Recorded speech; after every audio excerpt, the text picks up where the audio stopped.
invité ce soir, Jean-Christophe Ruffin.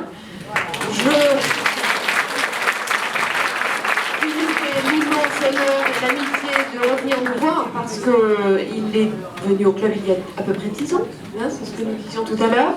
Il m'a fait moi aussi l'amitié, l'honneur de présider Livre en Vigne, je crois en 2014, à peu près. Et il nous revient là, le temps passe trop vite, on ne s'en aperçoit même pas.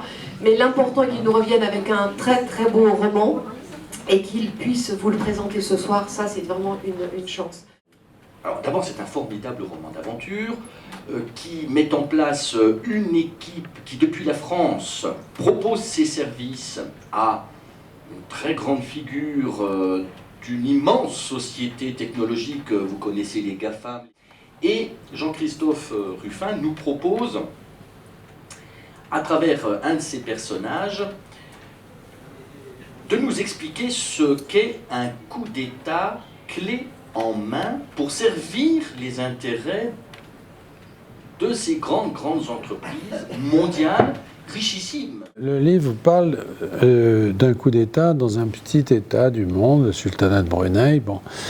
Mais au fond, ça nous importe assez peu ce qui se passe au sultanat de Brunei. En tout cas, c'est pas pour ça que j'ai situé le livre là. J'ai situé là pour qu'on puisse avoir une sorte de petites scènes sur lesquelles on peut disséquer un peu les événements, bien les comprendre. Mais évidemment, ce qui m'intéresse, c'est ce qui se passe ailleurs, partout ailleurs, y compris ici.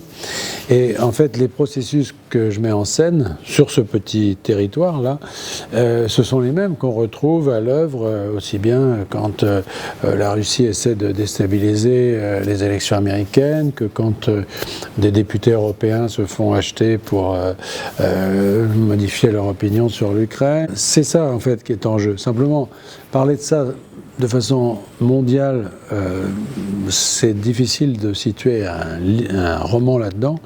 Moi, je l'ai concentré sur un lieu et sur une période donnée.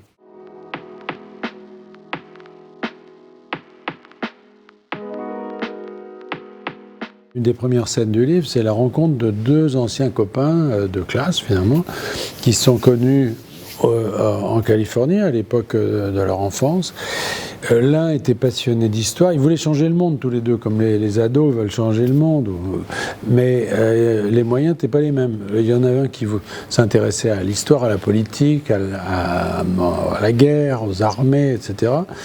Et puis l'autre qui était un peu l'adolescent dans son coin, tripotait ses ordinateurs, etc. Et 20 ans plus tard, ils se retrouvent.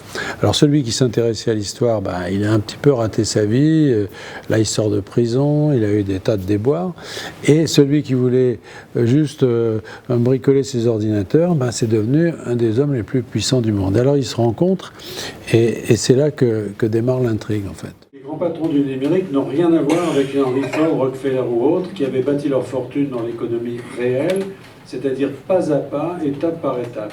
Eux, ce sont des gamins qui ont bricolé dans leur chambre ou dans leur garage et le jackpot leur est tombé dessus à 30 ans.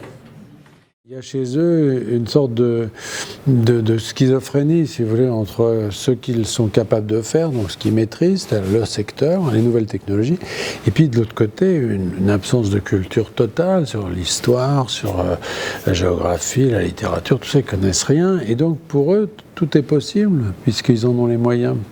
Et ils sont en effet capables de tout. Tous les témoignages et tout ce que j'ai pu voir moi à travers des grands patrons du numérique que j'ai pu connaître, il y a un côté défensif, c'est-à-dire qu'ils ont peur. Ils ont peur parce que ce qui leur est arrivé est tellement extraordinaire que le monde leur paraît un petit peu dangereux finalement. Tout le monde leur en veut en quelque sorte. Hein.